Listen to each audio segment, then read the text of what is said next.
Okay, so I think we are now live. So, how's everyone doing? How's it going here? I just want to make sure this is actually working. If you can hear me, good. I'm going to give everyone a minute to join. But as far as I know, you should be able to hear my sound pretty well. So if you can't hear me, let me know. If you can't hear my guitar, let me know.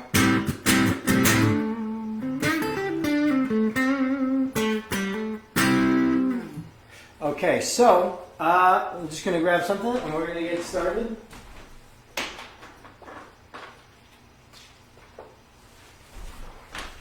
I'm going to grab my markers and my eraser here. I'm going to use this board just a little bit to do some stuff.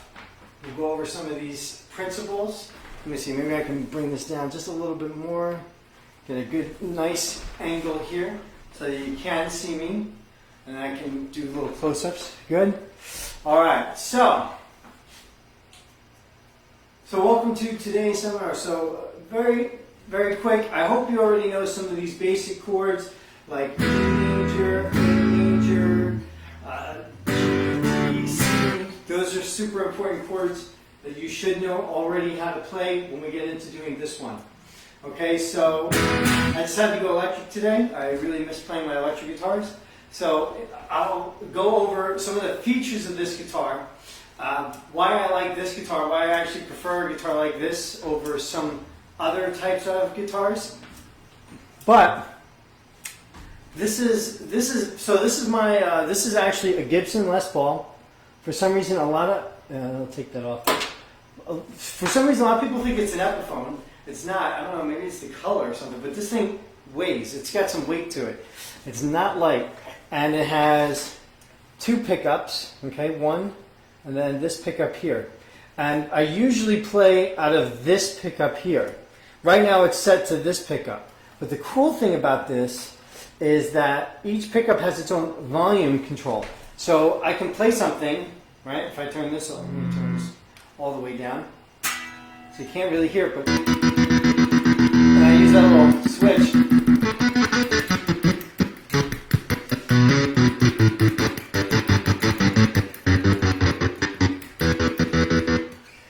To make all those cool little sound effects. That's actually why I really like guitars like this. I have another electric guitar that has a similar setup. It's a different brand, but it does have the two volume controls, so I can actually toggle on and off.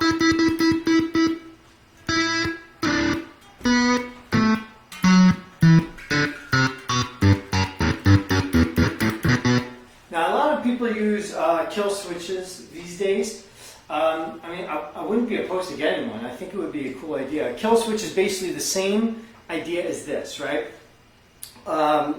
Instead of a switch that's creating that on and off sound,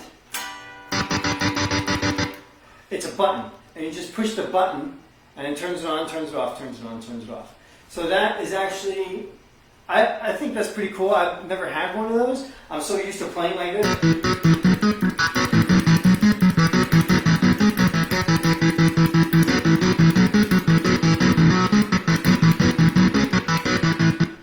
So it does look like I'm doing a lot of work there. But the other thing about it is that I can just turn it off if you don't have this going on. You know, you hear that little humming, and maybe if I moved around a little bit and knocked the strings, you don't get that. I turn it off, I can walk around, and I still have my sound. And if I do it in between, I have like a... So that's like off my in-between. So I got like a little bit of gain, a little bit of... So I can play some oldies or something like that. But if I really want to get a good bite, so that's actually one of the reasons why I use this. This is one of the reasons why I love this guitar. One thing is that I have that kind of versatility with it, right? It's very versatile. Another thing is that the weight of this thing, right, I think it actually helps with the sustain. So this note will last a long time, and I think it has something to do with the fact that the wood is really dense wood. The thing stays in tune. It's amazing. There was a time when I had this guitar. It was in storage for, I would say, about 7 months, and I took it out of storage. After 7 months, I was moving from one place to another, and I just couldn't have it on me for a little while.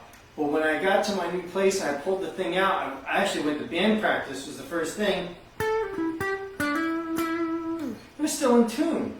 So these are great quality guitars. I mean, I'm not endorsed by Gibson at all. They are great guitars. And this guitar has never let me down. I've had this guitar for, it's been over 20 years I've had this guitar. So this is... Alright, so we can get into all that cool stuff what I just did there. So one thing I like to do first is go over like a definition, right? So first definition I'm going to go over is the definition of the word note. Okay? So pretty simple. A note is just one sound. That's it, one sound. Okay? So I just like to make sure that people do understand these things before we move on, because if I'm throwing out vocabulary at you, stuff you've never heard before, it's always good to make sure that you know that what these actually mean.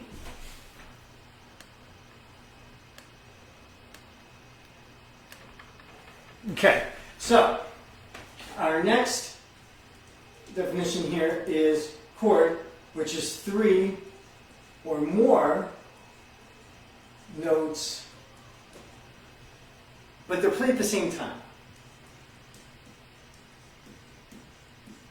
So we're going to play all these at the same time. Okay? So, like I already said before, these definitions are important to understand. And hopefully you already know some of these things. Like I hope you already know some chords, some notes already, like how to play notes. Because what we're going to go into next is scale, right? So we have our chord. And now we can go into scale. So this is where it gets interesting here. So, and this is where this is probably the juicy stuff people really want to know about is in here. Scale. So a scale is just a system of notes.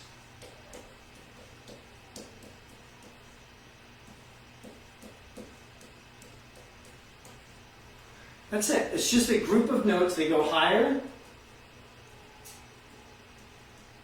and lower. Okay. Now, a popular scale that a lot of people like to do, is the pentatonic scale, the minor pentatonic scale. Well, that's fine. There's no problem with that scale. I mean, I use it. I use it. People use it, but you don't want to get stuck in this scale either. So what happens is that people learn a scale, and I actually just did a YouTube video going over this exact thing. But what happens is when you learn the minor pentatonic scale,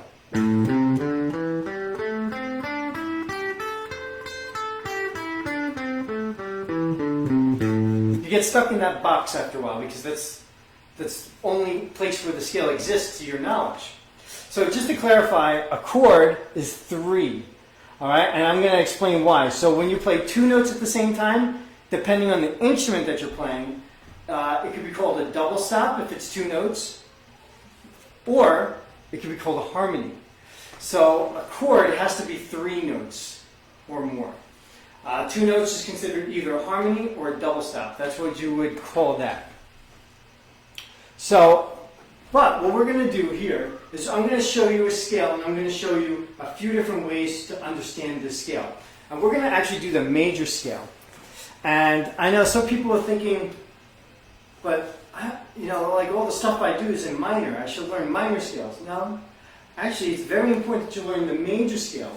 And the reason why you should learn the major scale is because the minor scale is actually just a version of the major scale.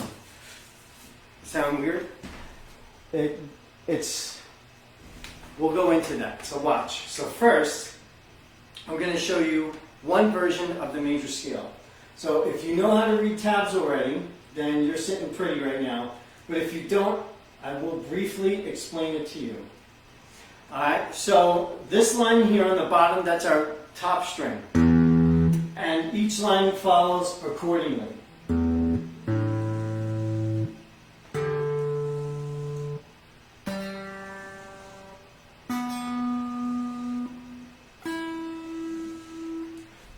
So what I'm going to do is I'm going to show you one pattern of this scale. But I'm going to end up showing you three patterns. So our first pattern, and let's pick G major. So we're going to do our first pattern, that just means the fret that we're playing on. So it's 3rd fret, 5th fret, 2nd fret on the next string, 3rd fret, 5th fret, then 2nd fret again, 4th fret, and then 5th fret. And now this is our G major scale.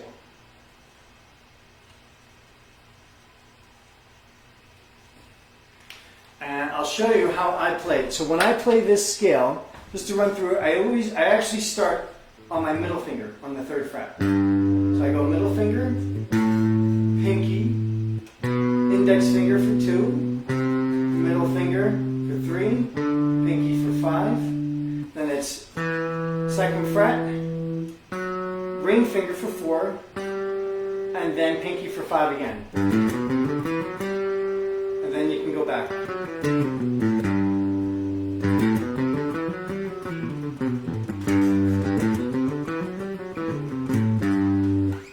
Okay, so with this pattern, it's good to get familiar with it.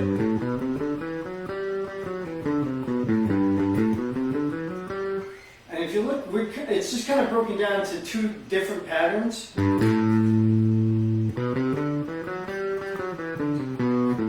then another one of the patterns, but not the full thing. So very, very easy to understand that scale. But if you only play it here, that's the only spot you know it. But now there's a little trick here. And the trick is this. This note and this note are the same note. So by understanding that, we can expand the scale because the pattern is the scale. So if we started on the 5th fret, we can do the same pattern again, and now we have the scale again.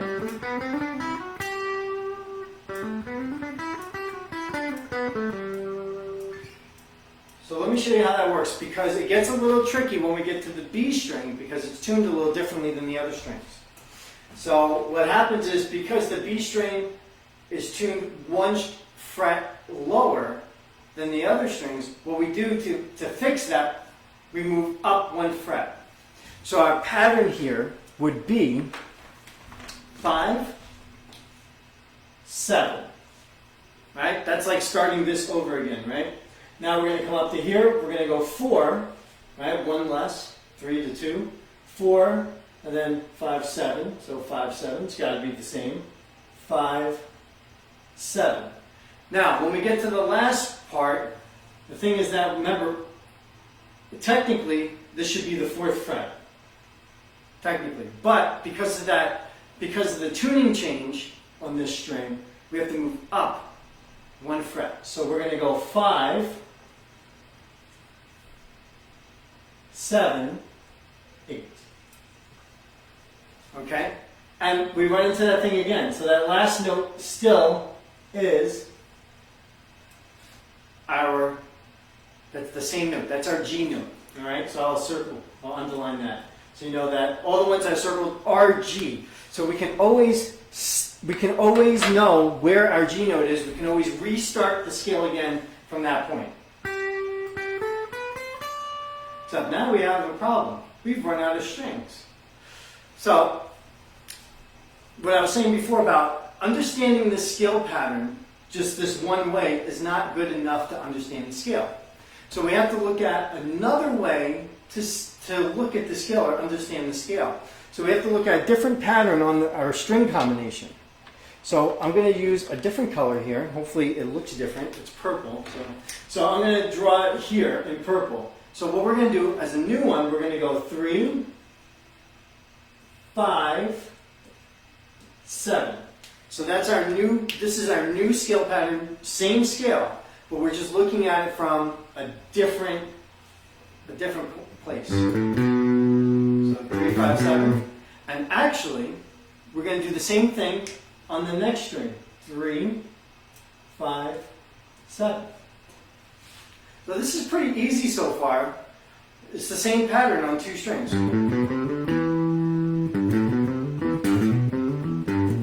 And it's a nice little exercise too. It's not hard to think of or hard to forget.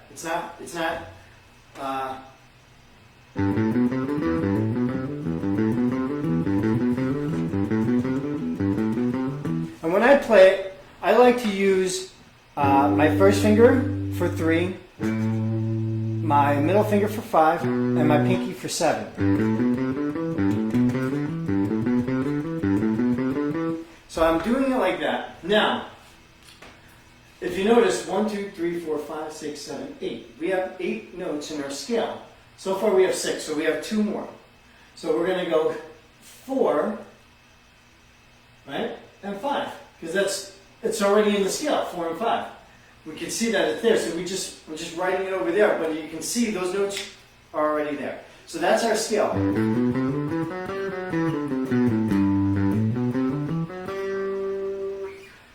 And just like here, we can do that same pattern again up here. So 5, 7, 9. Because that note here, I'm gonna circle it again. This note and this note are the same. So we can play starting from here. Look, we moved up 2 frets, so we'll move up 2 frets. We moved up 2 more frets, so we move up 2 more frets. And we can repeat that on the next string as well. So 5, 7, 9. 5, 7, 9. Now we know that we can't do, it's not going to work on the next string because that's our B string again. So I'll write 5, 7, 9, and I'll move it up to over here. So what happens is, so we're doing this one, this one, this one, that, and then our last part, so we're going 7, 8. Just like the way it's written there.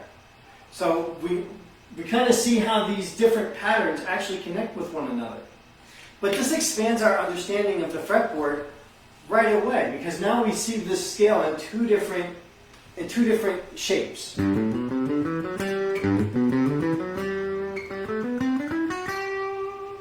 So it does make it, and now we go, hey, we actually have more to this scale now than we did before, because before we only had 1, 2, 3, 4, 5. Now we have 1, 2, 3, 4, 5, 6. So remember, when we do this pattern of the scale, the root note, which is the note that's circled, that pattern is going to be the same for that string and the string above it, the next string up. And all we have to do now is find out where are those last 2 notes. They're going to have to be somewhere. So we can go, so we have 8, that's our root note. Right? We do 2 more, so 10, and then 2 more, 12. And we know, oh yeah, 8, 10, 12, because it's the same thing. So we have this thing here. Look how far we've stretched this scale out already. We've covered a lot of ground, but we're not even close to done yet. Isn't that crazy? So we have that, and up to here, but we're missing 2 notes. So there's another way we can look at this scale that will help us find our missing notes up here. And I'll show you. So what we're going to do, we have 3 notes here. right? I'm going to actually use a third color to add on to it so you can see how this works. Let's see if I can find a good one. Good color that stands out. Hopefully this one works. If it does not work, let me know. Okay. You see that all right? Okay, it looks like you can. All right, so we have 3, 5, 7, and then we're going to do 8. So we're actually playing 4 notes on this one line here. So 3, 5, 7, 8. Okay? Now, 3, 5, 7, 8. Well, that 8 is actually that 3. So we can cancel that for this one. And we're going to go 5, 7, 9, and then 10.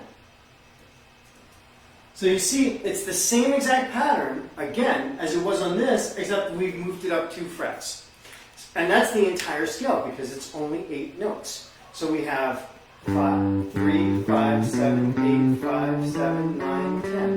And I just like to slide up. When I play this, I just slide my pinky up from 7 to 8, or from 9 to 10. That's how I normally do it. If you could, if you want to do all 4 fingers, like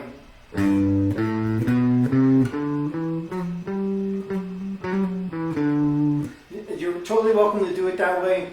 Whatever you feel is more comfortable for you to do it the way you feel comfortable. But now we have this thing, and we say, okay, we're on two strings now. So we can look at this and we go, oh, well, that makes perfect sense now. Now we know where to go. So we have 8, 10, 12, and there's 1 fret higher. So we just go 13. Okay. And then same thing here. We go, okay, 10. So that gets rid of this one, right? We go 10, 12. Because we're starting up 2 frets higher. So 10, 12, 14, 15. And now we've covered this scale even up there. So we have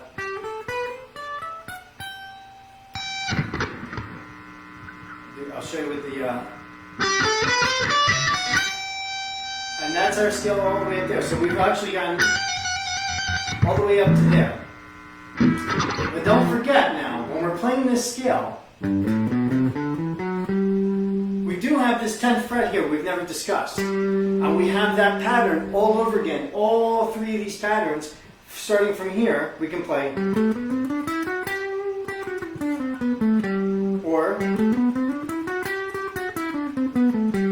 or even this.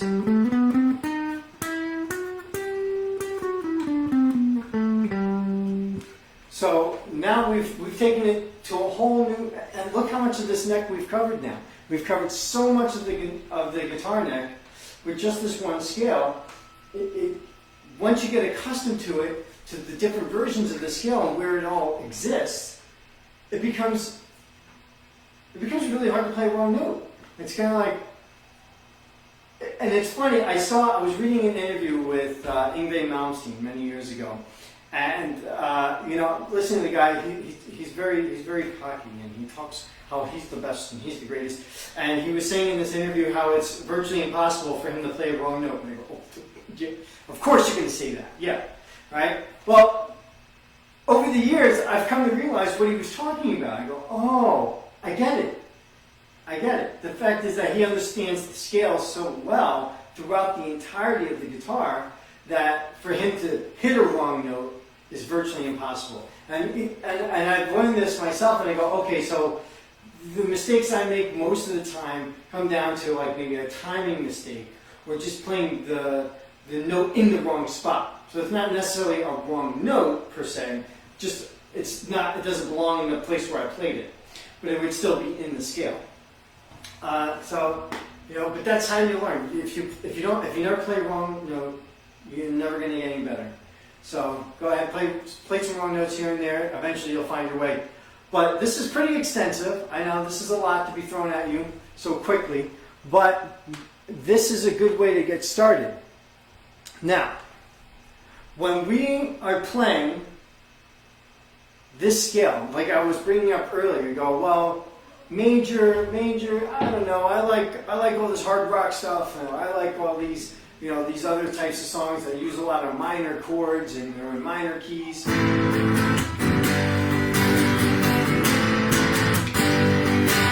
But here's the beauty of it. If you know the major scale, you already know the minor scale now.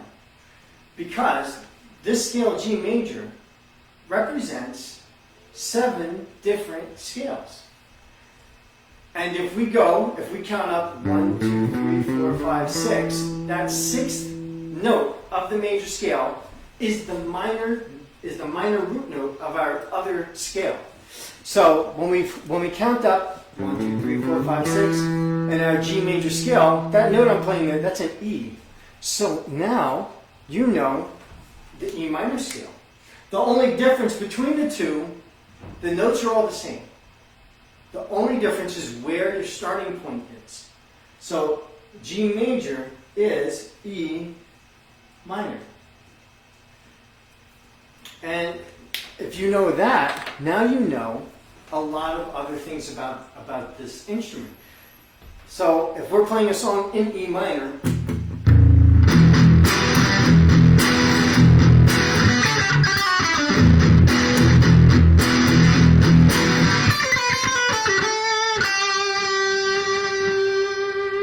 so I ended on G there, on a G note, because it can work.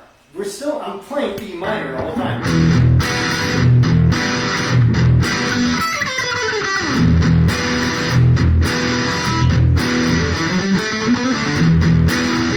But in the end, it's a G that I'm focusing around. I can.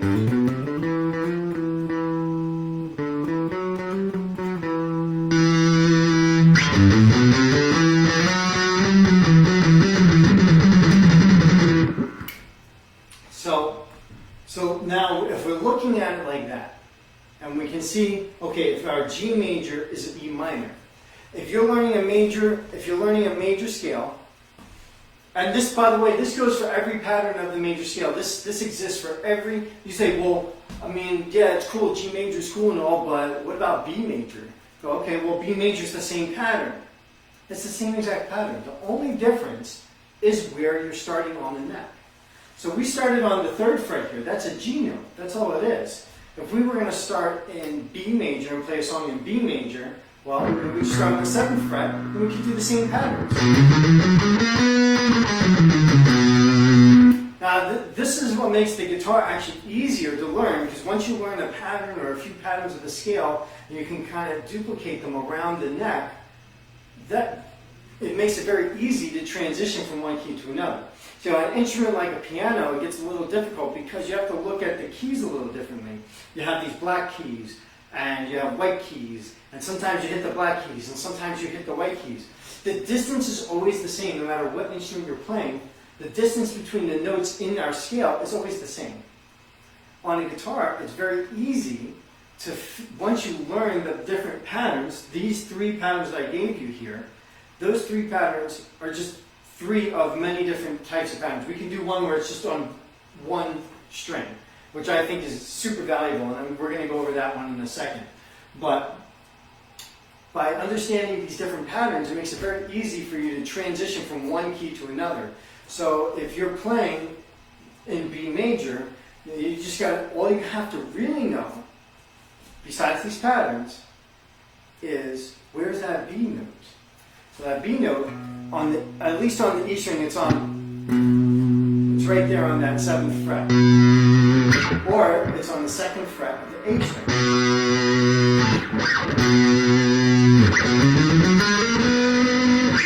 And then you go, well, okay, well that's fine and all, but I'm not playing in B major, I'm playing in B minor. So where's that scale? How does that go? Okay, but don't forget that your note in the minor scale, your root note in the minor scale is just 6, is the 6th note of the major scale. So you go, well that doesn't help me because I don't even know what that is.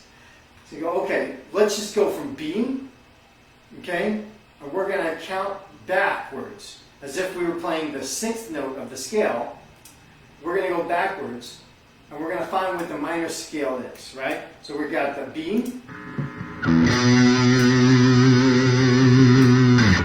So, okay, I'm playing in B minor. So you go, okay, good. Here's our B note. And let's say that's B minor, so we're going to go down 1, 2, 3, 4, 5, 6. Right? We're going down from the B note. It's 1, 2, 3, 4, 5, 6. And you go, oh, well that note, that's D. Okay, so so even though I'm playing a B minor, I can use the D major scale, and that will be fine. So I'm going to play this B, and I'm going to play that D major scale.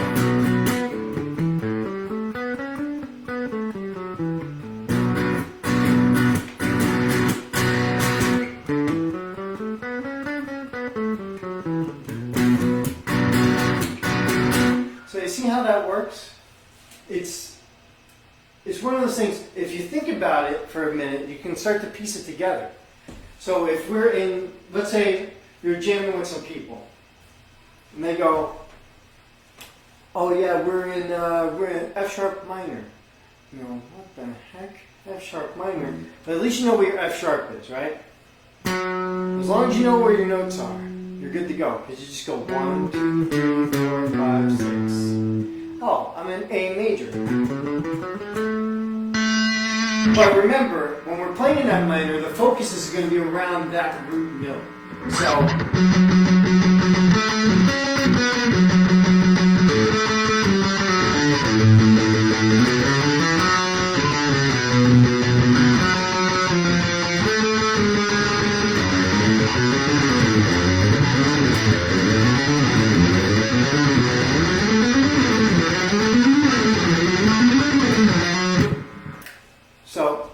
what I'll do is I'm going to quickly show you our linear pattern. So one string for the major scale, okay?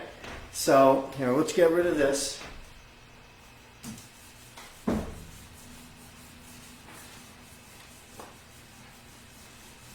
going to show you one string. It does not matter the string either. So I'm just going to draw a line right straight across like that. Boom. Okay? That's any string, does not matter. Okay? So if we're playing an open string, right? If we're starting with the open string as our root note, boom. And remember, this is the major scale pattern.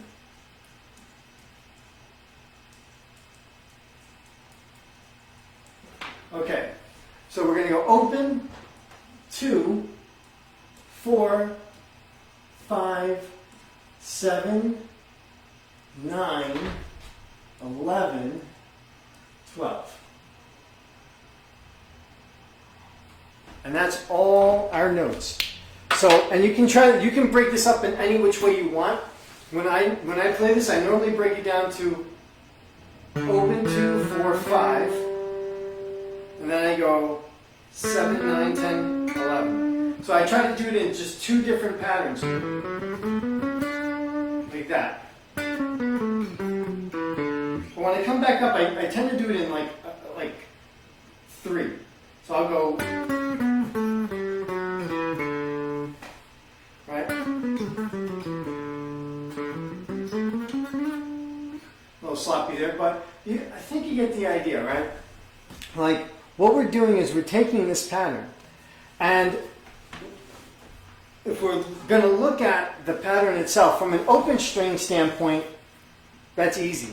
But now, let's decode this thing, so that way, if, let's say you're playing in B, you go, I don't know B, and there's no, well, you do have a B string, but let's say you don't want to play that high up. So you go, but I want to start at this B, and I'm trying to find my way back up to here. What do I do? You go, okay, well, let's start where you're at. Right? That's your starting point. We'll just call it X for now. All you're going to do is you're going to move up 2 frets. Okay? Then you're going to move up 2 more frets. Then you're going to move up 1 fret. Then 2 more. and two more, and then one more fret. And this is the pattern you really want to understand the most, is that. If you can understand that pattern, you're going to have your scale, your major scale, covered completely. So if you pick any point on the guitar, you say, okay, let's pick the 4th fret on the A string. Okay, 4th fret on the A string, we're going to go right up and play that major scale. So we're playing that first note, that's our X. And we're going to go up 2 frets. Okay, we got there. Now we got 2 more. Okay, 1 more. Sounds right? 2 more. Okay, we gotta go 2 more. 2 more. Sure. And now 1 more. And that's it. We've just played the major scale, starting from the 4th fret. So that's C major, C sharp major, by the way. Oops, sorry. Just all on one string. So it's good to really understand that pattern. If you understand that pattern, you're going to be golden when it comes to learning how to play in any key. So this is the major scale is the most important scale to learn. Because once you understand that, then we can get into all kinds of different things. The minor scale. Remember, the minor scale basically is this same scale. Right? Remember, when I talked about in the beginning, right? This note here and the note that this is going to bring you to is the same note. So 1, 2, 3, 4, 5, 6, 7, 8. Right? This is our same note again. So remember what I said about the major scale. Right? The 6th note of the major scale is the beginning of your minor scale. 1, 2, 3, 4, 5, 6. So we're going to bring this over here. We're going to go, okay, that's our new starting point. So from there, we're going to go up 2 frets.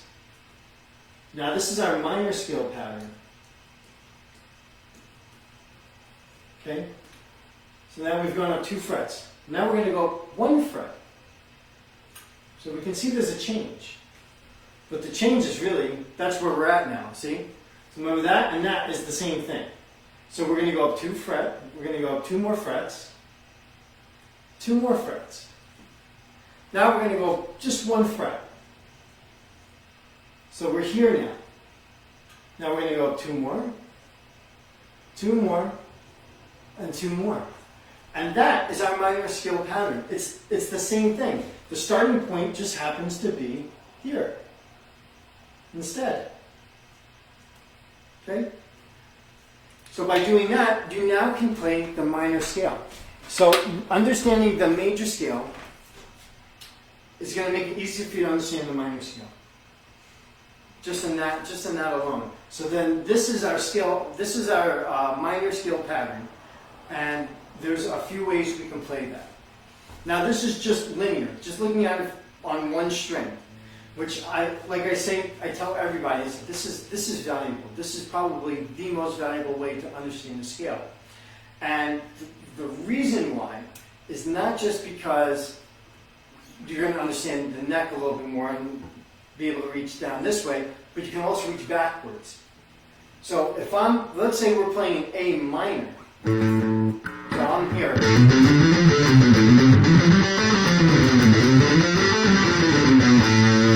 So I understand the scale this way. I understand it linear. Starting here, X, 2 frets, 1 fret, 2 frets, 2 more frets, 1 more fret, 2 more frets, 2 more frets. Right? So by looking at it like that, we can see, okay, that's the minor scale. But if we look at it this way, coming back this way, we can use this coming back. And we can do the same thing with this one. So we say, okay, so we're up here, we're playing here. That's the end of our minor scale. Well, we go, okay, well, we're here, this is the note we're at, we can go down 2 more frets. We can go down another 2 frets on that same string. And now we've now extended the scale on a different string that we wouldn't have done before because we understand this pattern.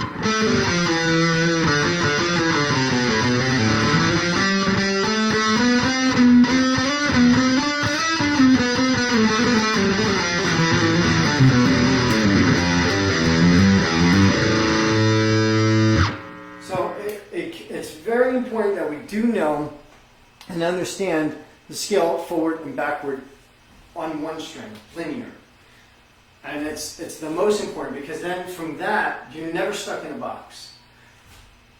And being stuck in a box is not always helpful, especially if you're playing with people who don't stay in the box. Or if you're playing a song and it's not in your comfort zone.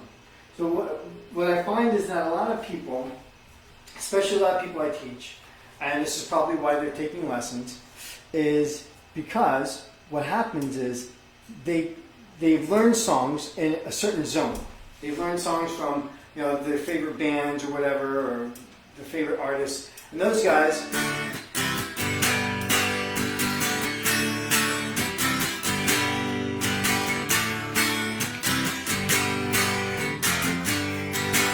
right? They stay in a box. And while that's a great songwriting tool, and it has created thousands and thousands of hit songs by playing in this little box. It does, however, when a person has been playing these types of songs for so long, when they find themselves trying to learn a song from someone who's playing something outside that box, they get confused and frustrated. You go, what in the world? This guy is like, oh my God. But it's also a hindrance to your own creativity. And I've heard arguments about it saying that it's not a hindrance to your creativity because, it's like you could be creative with 3 chords forever. And yes, it's totally true. You can take 3 chords to nth level and forever be coming up with new stuff with those 3 chords. But wouldn't you get tired of it after a while? Like, wouldn't it, after a while, kind of, where can I go from here? I mean, look, the best songwriters in the world got bored writing the same things and with the same chords. Look at the Beatles.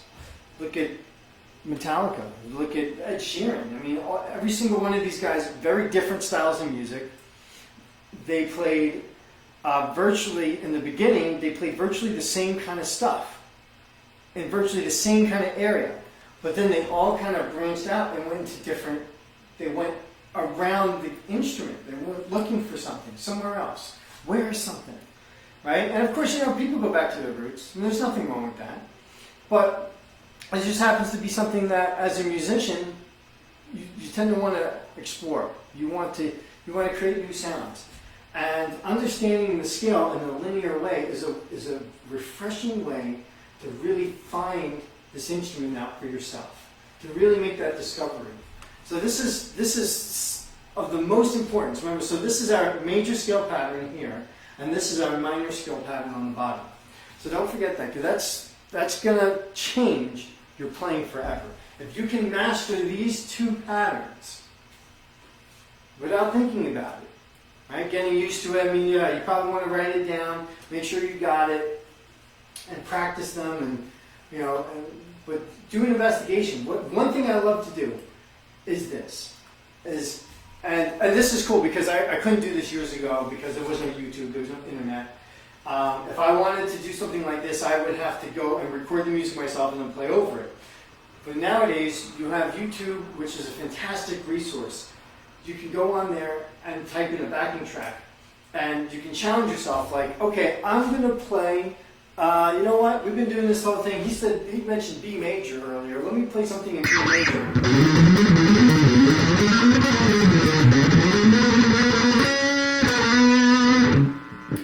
So you play along with this backing track in B major, and at first you're just going to stay stuck in this little, you're like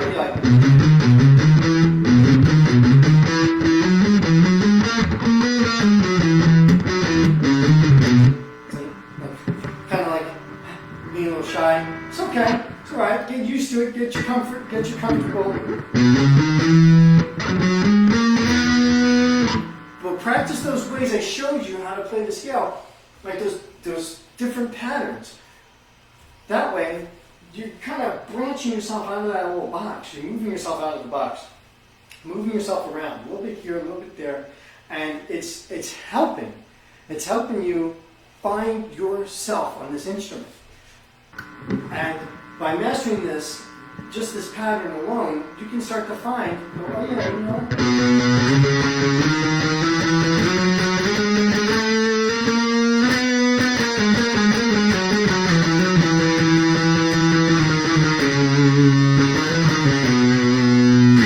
And you can go up and down the scale, have some fun with it.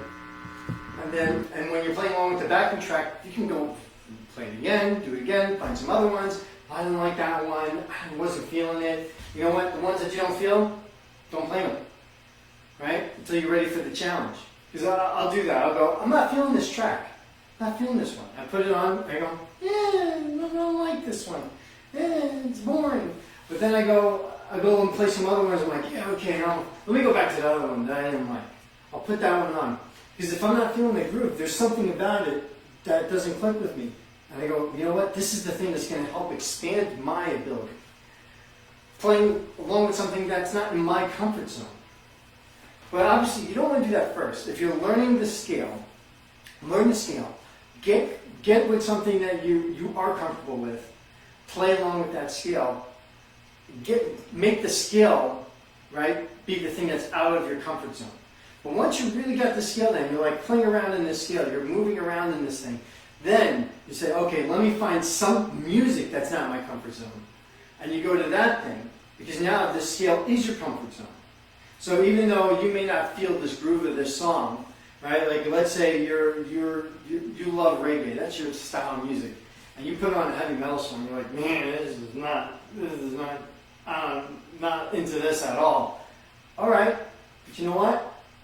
Play along with it anyway, because you might find yourself moving out of your comfort zone into something new that's going to expand your ability as a musician. And even though you may never perform that kind of music, it is going to give you something new to what you have been playing already. So that's very valuable. And it's very underrated. A lot of people, as far as I know, when people they want you to stay in your comfort zone, and I disagree with that. I think staying in your comfort zone limits your abilities, right? And it limits your creativity. So you definitely want to not do that, but make sure that when you do something like that, you are staying in this pattern first. Okay? So let me show you something about this minor scale pattern. Okay, so I hope you've written this down. You have this. That's good. So what we're going to do now is we're going to go into the minor scale itself. So we've been playing G major. So what we'll do is we will play the E minor scale. And that is probably the most famous of all guitar scales. I've had people roll their eyes at me over this scale because guitars are kind of tuned into like a G minor chord, right? They're almost a G minor chord or a G major. So E minor or a G major. Either one. If I play this chord, let it go, it's still ringing out. Or a G major, because remember what I was saying before, they're virtually the same thing. So a G major and E minor, they're almost exactly the same. They're very synonymous with each other. That's why when you play like an E minor chord, you play this E minor, and switch that G, it's very seamless. And it's because there's only really, in that chord, there's only one note that's different. And the only note that's different is that D note that's in the G chord. That's it. Everything else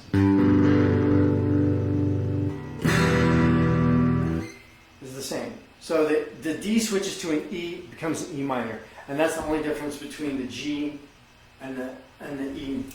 Okay, so when we're looking at this, so it's funny, one day I wrote a song in F minor, and you know, the other guy that was in my band, he didn't think anything of it, nobody thought anything other than the band. I mean, especially the drummer, he didn't care. Didn't matter to him at all. It didn't matter to the singer.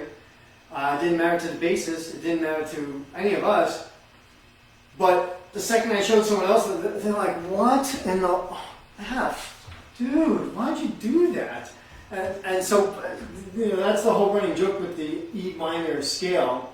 I was in a band with a couple very talented musicians, and they were looking.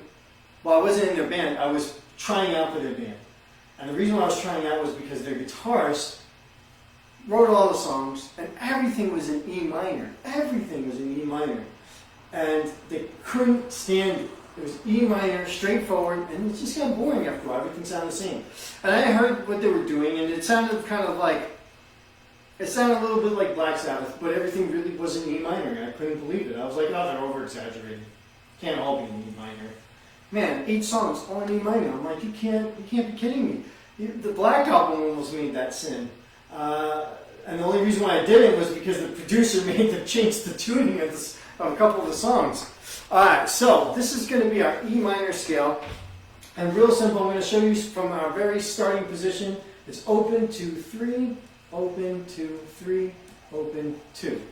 Okay? So I'm going to box it this time so we don't get confused with the circles. But that is our root note right there. Okay?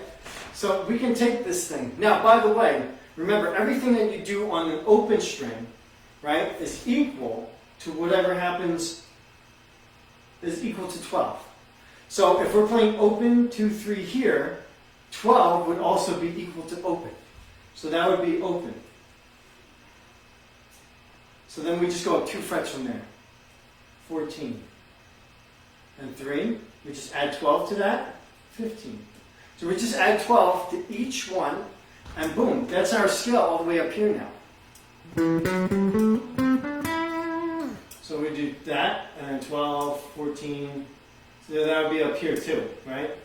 So I'll just write it down here. So 12, 14, 15, oops. And then 12, 14. And that would be the end of that. Right? 12, 14, 15. So you can see this pattern at least 2 different ways, using an open string or using the frets. Right?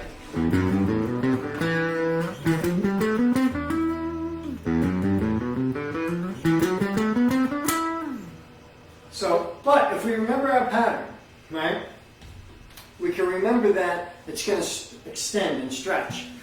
And our little octave trick again. So we have this trick with the octave here. What we're going to do is we can reuse that pattern here. So 2.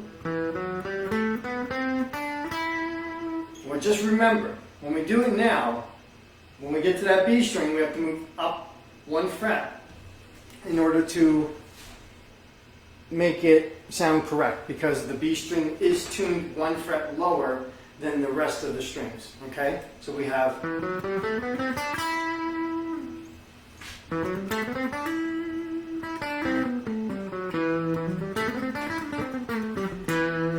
So now we're playing in this E minor.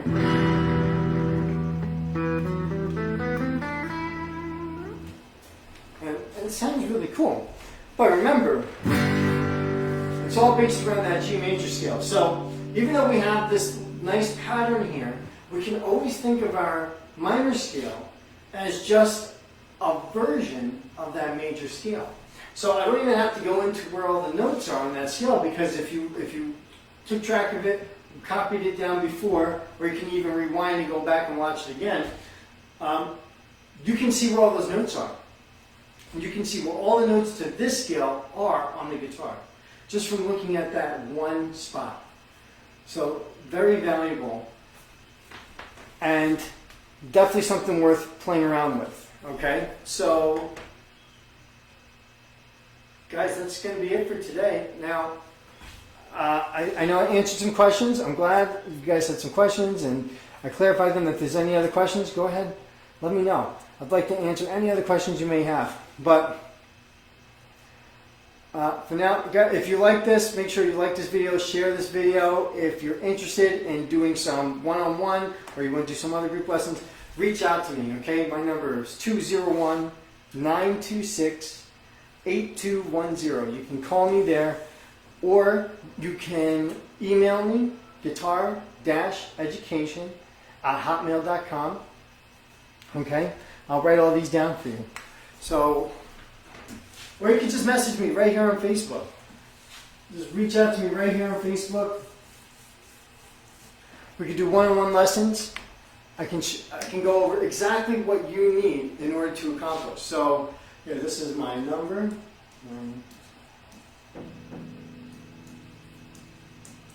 All right, make sure you share this with share this number with anyone. Okay, I don't care. I'll always answer the phone or my email.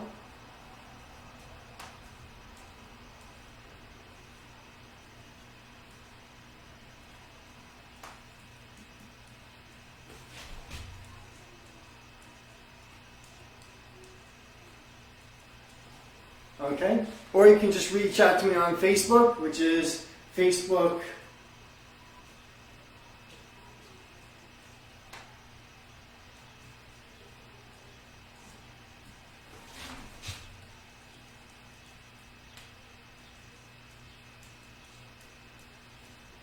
Educate that guitar, or even my website, which is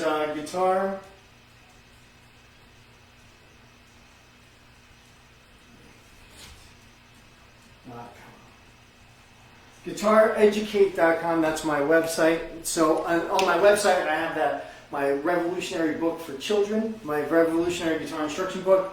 So go ahead, you can pick up a copy of that there. If you want private lessons, you can call me or email me. You can share this.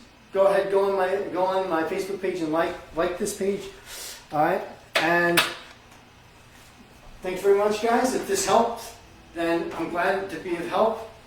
And yeah, you're welcome. So go ahead, do that. Make sure you share this video with others so people can get the benefits from this. I know I went through a lot and I went pretty fast, but I wanted to cover as much as I could in an hour worth of time. All right, guys, so have a good night and stay safe.